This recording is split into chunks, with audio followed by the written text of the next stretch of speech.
kasih atas kesempatannya, Ibu dosen, Ibu guru pendamping, dan rekan-rekan PPG. Kali ini saya akan mencoba peer teaching. Sebentar dulu ya.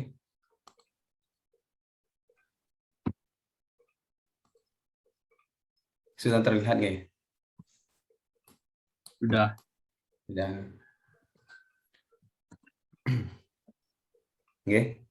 Selamat pagi anak-anak. Selamat pagi, Pak. Oke, bagaimana kabarnya hari ini? Luar biasa, Pak. Bagus sekali ya. Kira-kira anak-anak sekarang ada yang ini apa tidak hadir ya? Semua hadir, Pak. Mau hadir ya, bagus ya. Ini kok ada yang lesu-lesu sekali nih kelihatannya ini. Gimana ini? Lapar, Pak. Waduh, lapar ya. Bagaimana tadi pas mulai berangkat sekolah belum sarapan ya? Sudah sarapan, Pak. Tadi saya piket, Pak. Misalkan ketika mulai sekolah itu sarapan terlebih dahulu ya, biar anak-anak kondisinya lebih fit ketika mulai pembelajaran. Jadi untuk kali ini Bapak akan mencoba mengabsen dulu ya. Siapa itu yang ribut dia? Ada ya? Ya.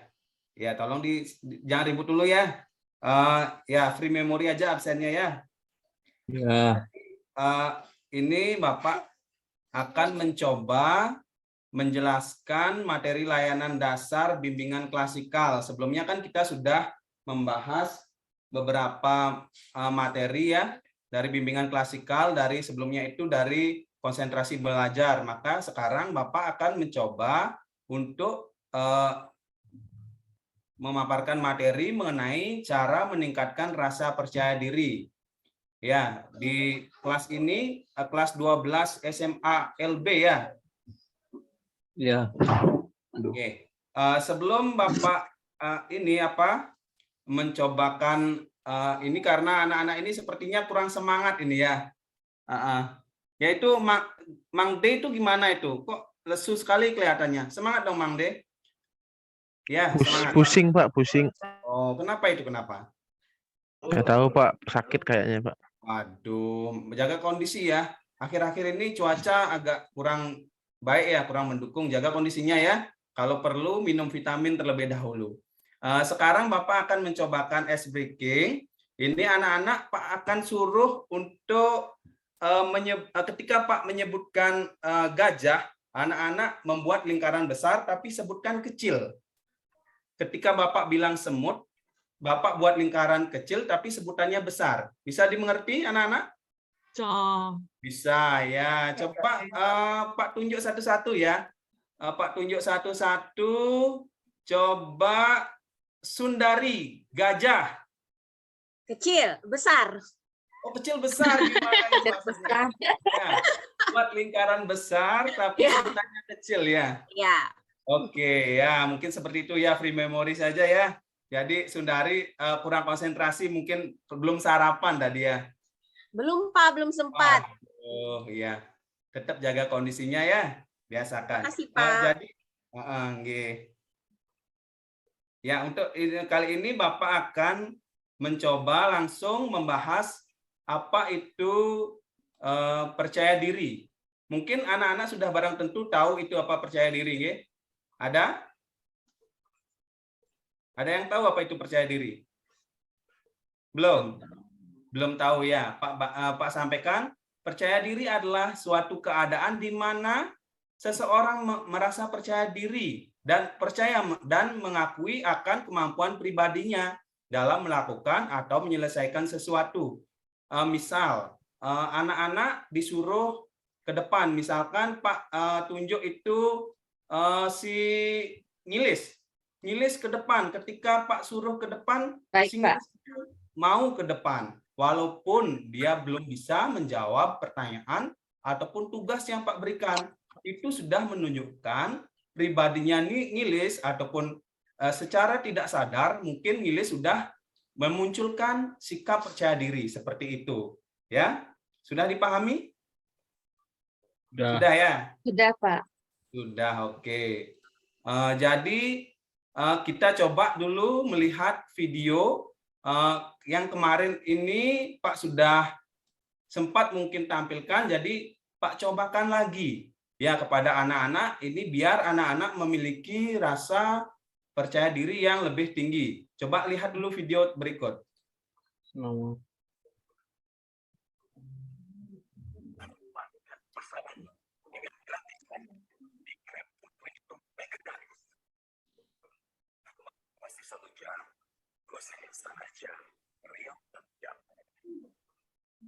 Inilah Kadin Firman Karisma Yati, atlet putri asal Bali yang berhasil nama Indonesia di ajang Special Olympic Games Abu Dhabi 2019. Gadis yang akan dipanggil Firman merupakan atlet putri disabilitas. Firman mengambil 2 hambatan, balita dan tunarungu wijaya. Di ajang Special Olympic Games, Firman berhasil di atletik dan di putri, lomba putri dan tari estafet. Prestasi berhasil dengan Firman yang menjabat 1 emas dari lari 100 meter dan 1 perak dari lomba tinggi. Sedangkan di lomba tangkis estafet, Firman dan Kaputo hanya peringkat kelima. Ya, sudah nggih, seperti itu Pak munculkan. Jadi siapa barusan kalian lihat itu? Siapa? Siapa? Coba ngilis siapa itu tadi dilihat? Itu Saraswati, Pak. Oh, Saraswati dilihat ya. Ya, itu memang Saraswati ya. Dia mendapat juara lomba kemarin itu di Abu Dhabi ya. Itu dia dapat juara, itu perlu ditiru ya, ngilis ya. Seperti itu, Baik, dia Pak. mentalnya bagus, percaya diri, berani berlatih walaupun belum bisa. Ya, ngilis juga perlu sekali itu melakukan hal-hal yang demikian. Dicoba terlebih dahulu, apapun bakatnya digali lagi. Ya, walaupun minatnya itu masih kecil tetap digali dan dikembangkan dalam hal lomba ya, ataupun melatih bakat yang terpendam ya, yang nantinya bisa mengarahkan pada prestasinya. Itulah pentingnya kita sebagai anak meningkatkan rasa percaya diri. Selama ini Bapak tahu ataupun Bapak lihat beberapa anak yang mengalami gejala-gejala yang kurang percaya diri, seperti malu tampil di depan kelas, tidak berani mengemukakan pendapat, sering minder, dan lain sebagainya, ataupun bergemetar, keringat dingin saat belajar. Untuk ini siapa? Si Edi Sutarjo. Edi? Ada? Iya Pak, ada Pak. Oh iya, Edi Sudarjo sering Pak lihat gemetaran ketika Pak tunjuk suruh ke depan. Ketika ke depan, kenapa? Apakah bisa disampaikan kenapa kok bisa seperti itu, Edi Sutarjo? Takut Pak, karena saya enggak bisa. Ini gugup saya Pak. Kemampuan saya rendah Pak. Iya, iya memang walaupun setiap anak memang itu normal ya, rasa takut itu normal. Akan tetapi perlu kita secara pribadi, secara individu, mungkin dari diri kita sendiri, kita perlu meningkatkan rasa percaya diri. Ya mungkin seperti itu ya Edi ya. Besok-besok Bapak akan mencoba untuk menunjuk Edi Sutarjo ke depan lagi. Mungkin bisa jadi juga ketika memimpin kelas, sekali-sekali kita harus gilir. Ya, secara bersama-sama dari Sundarika, dari Ngilis ataupun Ari, setelah Ari nanti Edi Sutarjo yang maju. Oke, Edi? Bisa dipahami ya?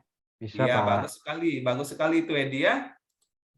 Yang berikutnya ini ada cara ataupun tips meningkatkan rasa percaya diri. Edi coba pahami juga, yang lain juga ya, anak-anak yang lain juga perlu ini. Yang pertama, bangun pola pikir positif. Pola pikir positif itu bahwasannya kita itu mampu, jangan sampai saya nggak bisa. Hal-hal yang demikian itulah yang menyebabkan anak-anak itu sampai ke tahap berikutnya kemungkinan tidak bisa secara terus-menerus karena pola pikir ini sudah ditanamkan yang negatif. Maka dari itu perlu dari anak-anak meningkatkan pola pikir positif. Yang berikutnya, kenali kekurangan dan kelebihan. Misal, contoh barusan itu Edi Sutarjo mengalami kekurangan ataupun hambatan ketika di depan kelas itu gemetar. Tapi padahal kelebihannya dia itu paham padahal dengan materi. Misal ketika matematika, Edi Sutarjo dia tahu, tapi karena gugup, dia jadinya gemetar di depan kelas.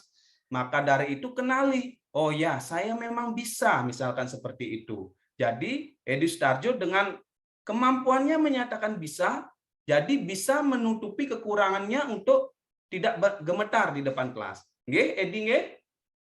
Ya, bagus sekali itu Edi. Yang berikutnya fokus pada langkah perubahan kecil. Sekecil apapun perubahan yang dapat kalian kembangkan agar nantinya kemampuan kepercayaan diri anak-anak itu meningkat. Yang keempat, lakukan hal yang disukai. Misal, kalau si Mang D itu suka misalkan pada olahraga bulu tangkis, kembangkan olahraga itu. Misalkan Edi Sutarjo senang bola kasti, kembangkan. Maka dengan itu percaya diri lebih lebih meningkat ya, lebih bagus. Yang berikutnya, berhenti membandingkan diri dengan orang lain. Ini sudah barang tentu jangan membanding-bandingkan ya. Ketika kita membandingkan, otomatis orang teman ataupun anak-anak yang lain mendapat prestasi, kita terlalu membandingkan, jadi kita kemungkinan jadi minder ya. Seperti itu. Yang berikutnya, bergaul dengan orang-orang yang positif. Pergaulan ini sangat penting.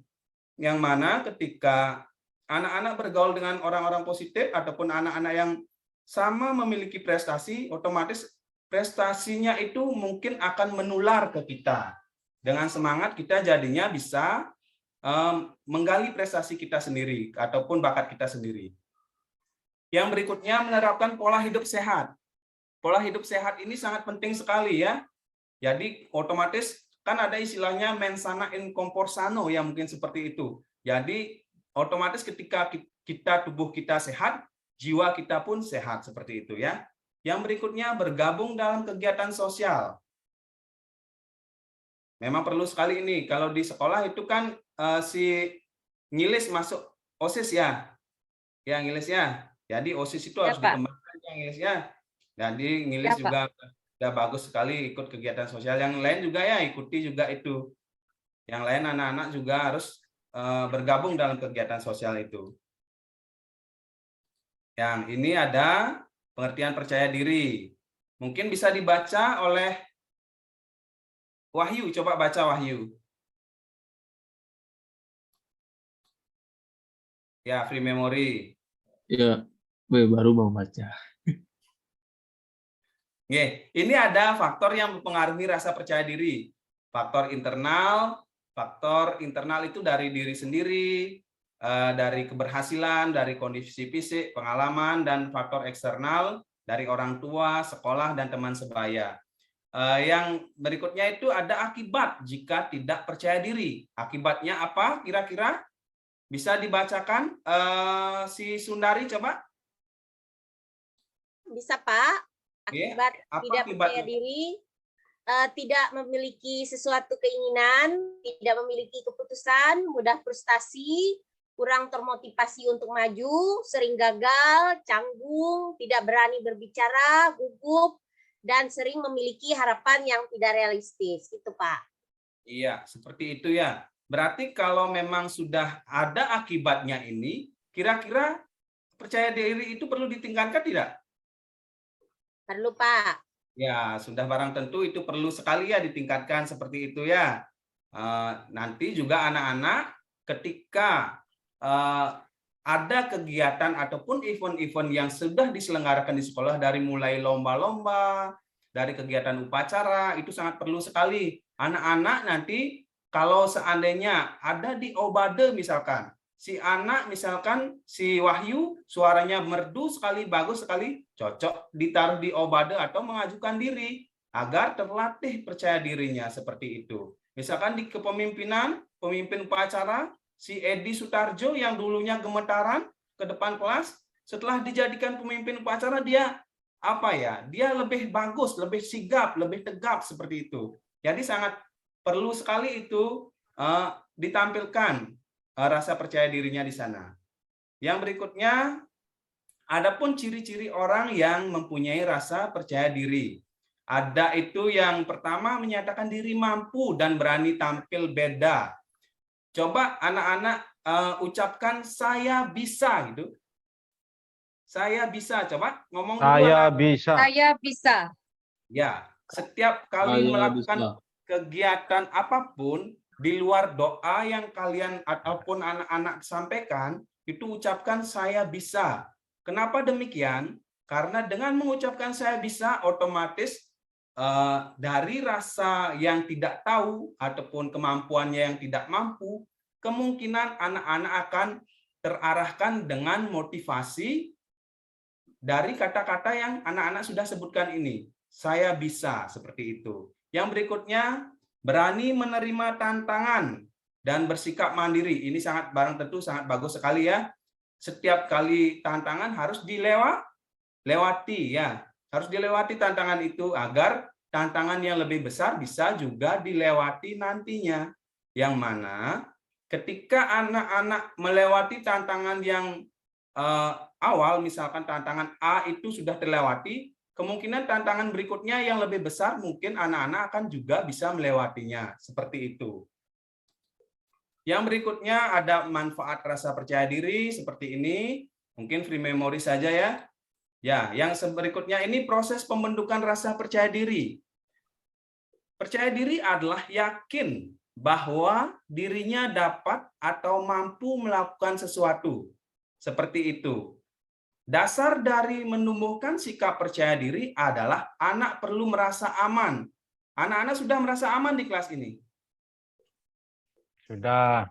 Sudah, ya. Anak-anak sudah merasa nyaman di sini?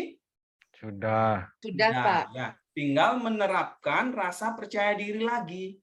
Ya, yang mana anak-anak itu kalau sudah aman, nyaman, mungkin anak-anak bisa memunculkan rasa percaya diri untuk ke depannya. Ya, bisa ya, Edi? Ya, Edi yang tadi dari awal Bapak lihat itu ketika ditunjuk ke depan kadang dia gugup, padahal selama ini Pak tanyakan ke guru matematika, guru kimia itu Edi bagus sekali gininya ya.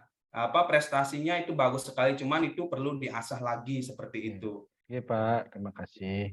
Oke ya, Edi.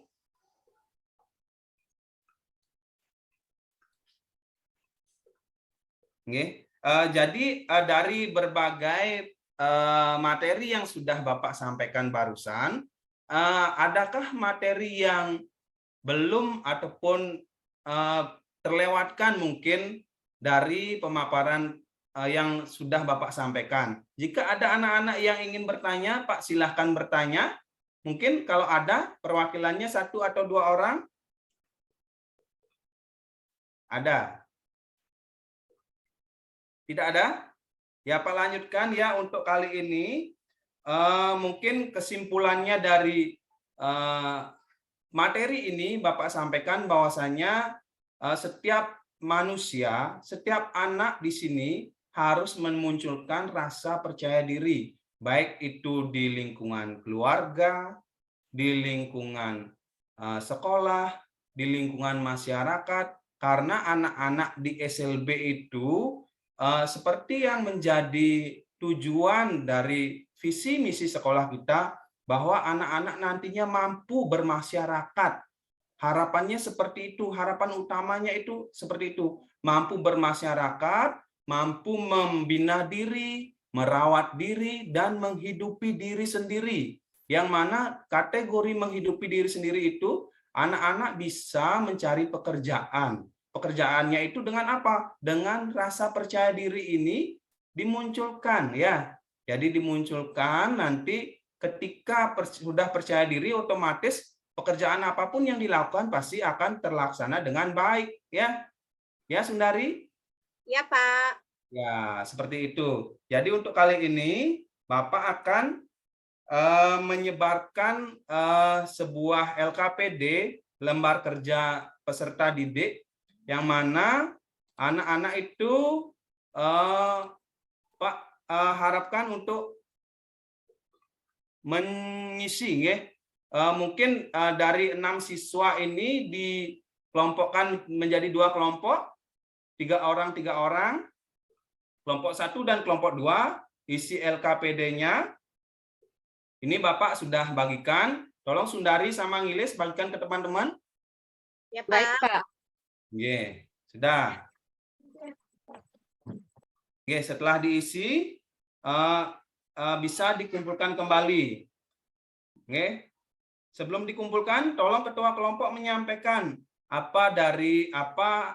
isi ataupun jawabannya. Sudah, nggih? Free memory saja. Jadi hasil evaluasi yang Bapak bisa sampaikan di sini, bahwasanya anak-anak itu sudah aktif mengikuti kegiatan layanan bimbingan klasikal pada kali ini, yang mana ketertiban sudah, keaktifan sudah, semua sudah interaktif ya. Jadi keikutsertaannya juga sudah bagus sekali. Semua sudah ada interaksi tanya jawab sudah juga. Jadi perlu juga Bapak sampaikan materi untuk minggu depan. Kita akan membahas tentang konsentrasi belajar. Tolong juga anak-anak persiapkan membaca-baca ataupun mencari-cari literasi tentang konsentrasi belajar ya. Bisa dipahami? Bisa ya. Bisa. Jadi untuk kali ini kumpulkan LKPD-nya. Nanti Bapak akan berikan koreksi mengenai hasilnya. Mungkin kita bahas di awal layanan di hari berikutnya. Sekian dari Bapak. Jadi jika tidak ada yang ditanyakan kembali, Bapak juga mau mengadakan ice breaking sekali lagi ya, karena mungkin anak-anak terlalu tegang sekali ini. Ya, Pak kasih pertanyaan saja ya. Anak-anak tolong menjawab ya.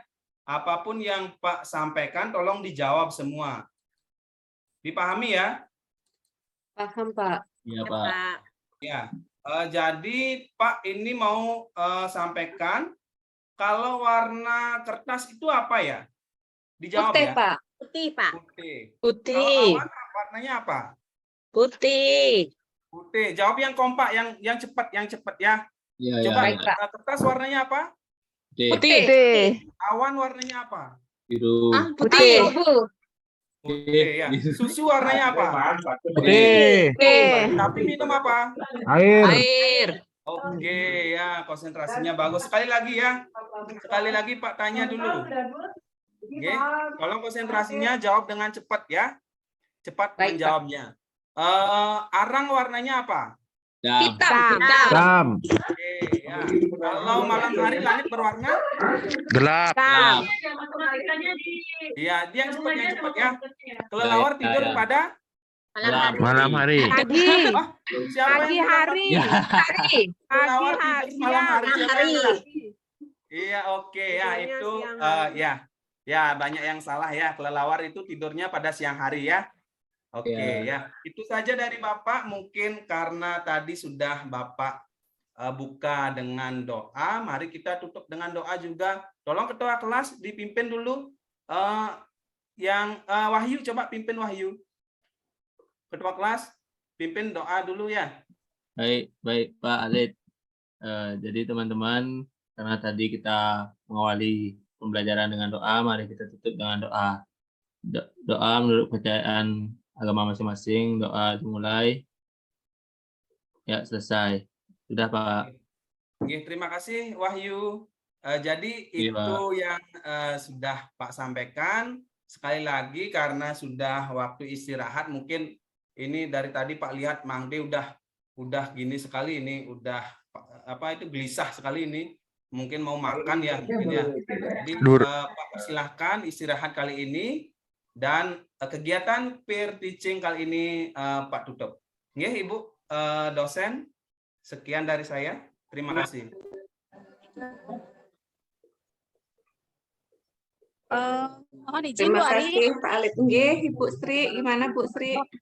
Mohon izin, apa boleh saya duluan sebentar menyampaikan apa namanya tanggapannya karena saya lagi di tempat. Oh, nggih, Ibu, nggih. Ya, mungkin nanti setelah saya menyimak karena ramai gitu.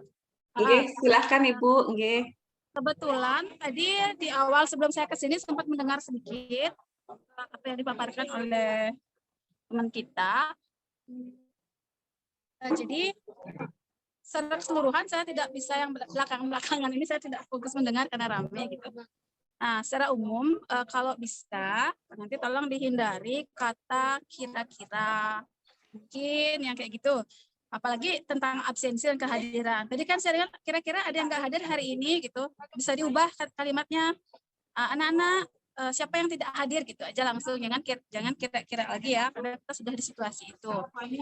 Kemudian tadi untuk pertanyaan refleksi itu mungkin bisa digunakan pertanyaan-pertanyaan yang terbuka. Hindari pertanyaan yang tertutup. Seperti misalnya anak-anak apakah sudah tahu gitu kan? Bla bla bla apa pertanyaannya, jangan itu jawabannya sudah belum gitu kan, jadi putus ya gitu. Jadi usahakan gunakan kalimat pertanyaan yang terbuka sehingga itu bisa memantik atau memberdayakan siswa atau peserta didik untuk berpikir kritis seperti itu. Jadi hindari pertanyaan tertutup itu saja. Dari saya yang belakang-belakangnya tadi saya belum putus, mohon maaf. Saja Bu Ari, mungkin nanti untuk peserta berikutnya saya masih join aja, tetapi kalau tidak bisa menyimak dengan baik mohon maaf ya. Ini lagi orang meninggal. Nggih, Ibu, nggih, suksema banget Ibu. Nggih, silakan Bu. Nggih. Terima kasih. Ya. Nggih, itu tadi masukan Pak Alit dari Ibu Sri Yasmini. Silahkan dicatat Pak Alit, nggih. Nah, sekarang setelah tadi masukan dari Bu Sri, kita dengarkan dulu refleksi dari Pak Alit sendiri, nggih. Seperti apa tadi Pak Alit dalam melaksanakan peer teaching ini, apa kelebihan maupun kelemahan dari Pak Alit, nanti ditanggapi dengan teman-teman yang lain. Silakan Pak Alit. Untuk kelebihan yang bisa saya sampaikan terlebih dahulu, bahwasannya untuk interaksi sudah berjalan dari dua arah, dari guru dan siswa sudah ada interaksi. Jadi ini untuk kekurangannya yang sesuai sudah disampaikan oleh Bu Wayan Sri Yasmini, bahwasannya kenapa kok pertanyaannya itu antara sudah dan belum seperti itu ya, mungkin mencari jawaban. Bahwasannya ini anak-anak SLB, Bu. Kalau kita mencari jawaban yang lumayan kritis, yang kategori hot itu mungkin nggak bisa, Bu, karena ini juga boleh saya bilang anak tunagrahita ringan. Mungkin kalau arahnya Ibu Sri, mungkin pertanyaannya itu arahnya ya, tapi jawabannya yang singkat-singkat saja, mungkin seperti itu baru saya bisa nanti kembangkan. Jadi untuk kekurangannya mungkin masih banyak sekali kekurangannya. Saya otomatis yang namanya manusia, kekurangan ya mungkin bisa dinilai oleh orang lain. Mungkin saya sendiri barusan karena merasa sudah tahapannya sudah sesuai. Jadi saya persilahkan juga dari rekan-rekan peserta PPG, Ibu dosen dan Ibu guru pendamping. Masih banyak sekali sebenarnya kekurangan saya, tapi kalau yang mendetail sekali mungkin teman-teman yang menyaksikan. Jadi saya persilahkan kepada teman-teman Ibu untuk mengoreksi kembali. Terima kasih Ibu. Oke. Terima kasih Pak Alit. Memang benar sekali ya ketika kita merasa diri kita sudah sempurna sesuai langkah-langkahnya gitu. Tapi terkadang orang lain yang lebih bisa menilai kesalahan-kesalahan kita. Nah, sekarang silahkan Bapak. Kita di sini sama-sama belajar ya semuanya Bapak Ibu.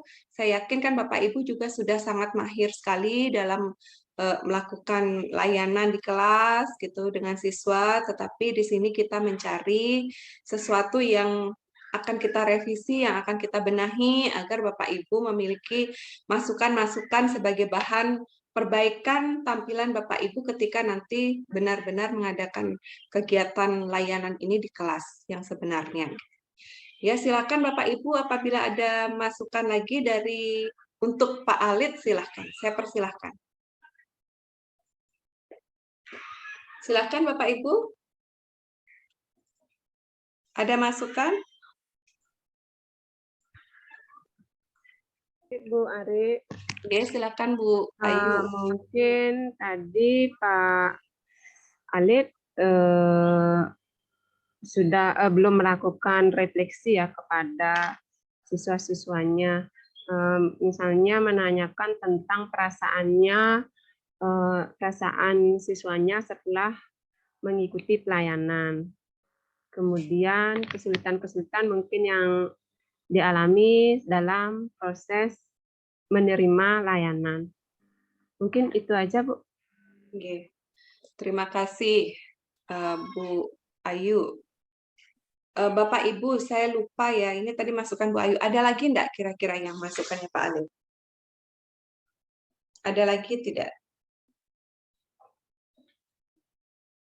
Cukup. Sudah ya? Oke, sudah ya. Bapak Ibu, saya lupa tadi, apakah Bapak Ibu tadi yang sudah tampil mengemukakan tujuan dari layanan tidak? Saya sudah, Bu. Pak Hadi sudah ya? Saya sudah tadi. Sudah ya. Ada yang sudah, ada yang belum gitu. Nah, saya tekankan sekali lagi untuk tujuan layanan itu wajib Bapak Ibu sampaikan ya. Selain dari materi apa yang Bapak Ibu ingin berikan kepada anak-anak. Jadi tujuan layanan itu di awal dijelaskan, itu Bapak Ibu. Nah, untuk yang saya bahas lagi, satu yang saya ingatkan kepada Bapak Ibu, ini kan masih dalam suasana COVID ya Bapak Ibu ya. Artinya nanti ketika proses rekaman nanti Bapak Ibu itu tolong di ini protokol kesehatannya. Kalau yang tahun lalu itu kan ketat dia dari awal mencuci tangan, itu kan menghabiskan waktu katanya itu di rekamannya. Nah, caranya mensiasati adalah Bapak Ibu di meja guru itu ada hand sanitizer, ada tisu basah, ada tisu kering, mungkin di sana Bapak Ibu baru masuk kelas itu kan taruh peralatan, langsung udah pakai hand sanitizer sedikit lalu pakai tisu basah.